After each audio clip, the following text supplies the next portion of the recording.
This is the first time in my life where I had bought a house and I also had the money to decorate it, to design it in the way that I like.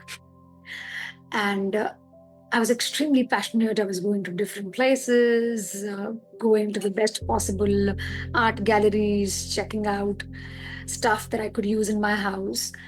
And however, people around me were sensing not my excitement, but they thought I was looking very agitated all the time. So it couldn't make sense of what they're saying until I got into a conflict with my interior designer. He just picked up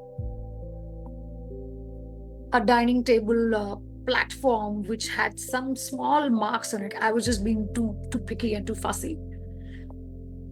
And my husband made a comment that, Anisha, I'm also wanting our home to look beautiful and artistic, but this feels like an obsession. Like every single thing that we have to buy, I'm noticing I'm actually dreading going shopping with you because you keep finding faults with everything. I'm not finding this joyful. It was at that moment that I felt the truth of what he was saying, that yeah, this had become an obsession.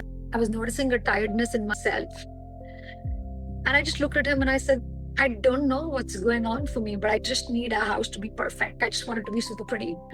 And I was thinking, yeah, Anisha, like, what is so important about this house looking perfect? And is there something called perfect house? And what would become available for you if this house was super pretty and super perfect?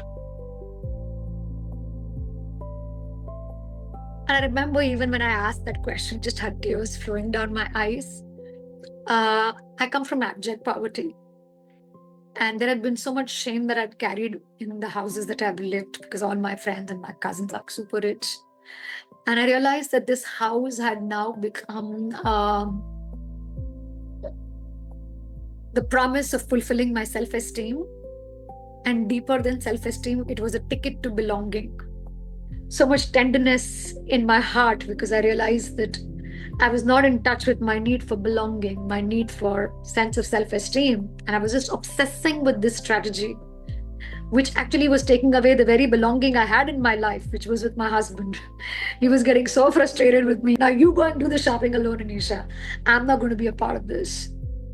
It takes but a moment of asking ourselves, what would this fulfill in me?